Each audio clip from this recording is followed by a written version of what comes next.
दोस्तों नमस्कार। दोस्तों हम कुछ कंडीशन आपको बता रहे थे दोस्तों, इसमें भाग्य से रिलेटेड होती है, जिसमें क्या चीज़ पाई जाती है।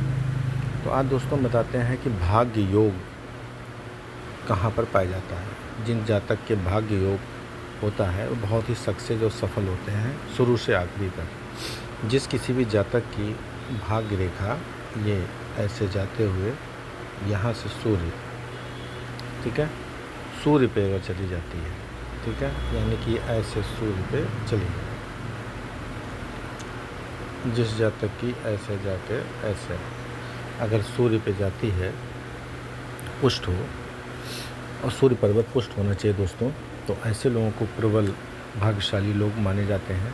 ऐसे लोग हमेशा सक्सेस और सफल किसी भी क्षेत्र में हो, हर जगह लोग सक्सेस और सफल होते हैं। धन दौलत इनको शुरू से प्रारंभिक दिनों से ही प्राप्त होने लगती है, शुरू से आखिरी तक इनको धन दौलत इनको प्राप्त होती है दोस्तों, और ये हर काम में सफल और सक्सेस होते हैं दोस्तों। एक और इसी प्रकार से होता है, बहुत ही कम लोगों के हाथ में पाया जाता है, एक होता है भाग्योदय योग। भाग्योदय योग कहाँ से होता है दोस्तों? वो कोई भी जातक का मणिबंध से ये लाइन निकल के इस सेकंड पोर को क्रॉस कर दे, देख रहे हैं, यानी कि ये शनि की उंगली का ये सेकंड पोर का जिसका क्रॉस कर देगा, ये होता है महाभाग्य उदय योग, जिसमें जातक को ये उंगली की पहचान होती है, ये सीधे भाग्य रेखा इसको सेकंड को क्रॉस करती है, तो ऐसे जातक को भाग्य उदय योग बोलते हैं। इनका जीवन हमेशा पारिवारिक बहुत ही अमीर होता है शुरू से आखिरी तक, और परिवार में पैसे की कोई कमी नहीं होती। हर प्रकार, हर ज़मीन जायदाद प्रॉपर्टी से रिलेटेड बहुत कुछ सुखमय इनको जीवन व्यतीत होता है।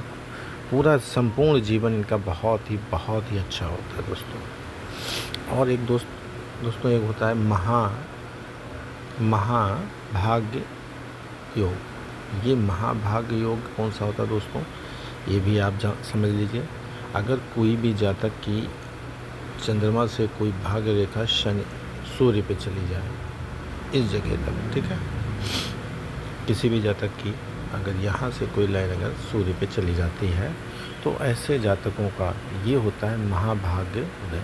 लेकिन इसके साथ साथ दोस्तों इसमें ये भी चीज़ आपको ध्यान देना है कि हमारा ये सूर्य पर्वत भी मजबूत होना चाहिए, ठीक है, चंद्र पर्वत यानी कि ये हमारा बहुत मजबूत होना चाहिए, और गुरु पर्वत बहुत मजबूत होना चाहिए, ठीक है। और ये जितनी ज़्यादा लंबी लाइन होगी, यानी कि ये जितनी ज़्यादा लाइन लंबी हो, और ये हमारा चंद्रमा अप हो, और ये सूर्य पर्वत अप हो, और गुरु पर्वत अप है, अगर तीनों चीज़ें आप पर्वत अप हैं और ये आपको सूर्य रेखा नज़र आती है दोस्तों, तो इस केस में ये महाभाग्य योग होता है। बहुत ही कम लोगों के पाया जाता है। ये बहुत ही उत्तम विचार के लोग होते हैं। इनके विचार बहुत ही उत्तम और अच्छे होते हैं। धनी समाज, बहुत ही धनी होते हैं, और समाज के नेतृत्व करने वाले होते हैं। जो भी लोग इनके संपर्क में आती है उनकी किस्मत चेंज हो जाती है, समझ लीजिए। इनके रूप में जो भी लोग आते हैं, संपर्क में जो लोग आ जाते हैं दोस्तों, वो हमेशा एकदम उनका पावर इनके द्वारा इनमें इंटर कर जाता है, और वो उनका भी किस्मत बदल जाती है। आर्थिक रूप से इनका जीवन रूप से बहुत मजबूत होता है, किसी प्रकार की कोई कमी नहीं होती है। आर्थिक रूप से बहुत संपन्न होते हैं, मित्रों का इनका बहुत सहयोग मिलता है। बुढ़ापे का जीवन इनका बहुत ही सुखमय होता है। सभी प्रकार की जो भी ये प्रयास करेंगे हर जगह सक्सेस होते हैं दोस्तों। ये एक ख़ास चीज़ होती है इसमें। अगर दोस्तों किसी के यही चीज़ें अगर किसी स्त्री या किसी फीमेल की अगर पाई जाती है दोस्तों, तो ऐसी स्त्री का विवाह समझ लीजिए बहुत ही उच्च स्तर में, यानी बहुत ही उच्च घर में होगा, और बहुत ही सक्सेस और सफल समझ लीजिए स्त्री वो मानी जाती है। तो दोस्तों ये आपको हमने जानकारी दी, आपको अच्छी जानकारी लगे यही आशा उम्मीद करता हूँ। और दोस्तों हम फिर आपको नई चीज़ें भाग्योदय के बारे में बताएंगे कल। आप सभी का बहुत बहुत धन्यवाद दोस्तों, जो आप ये वीडियो वॉच करते हैं।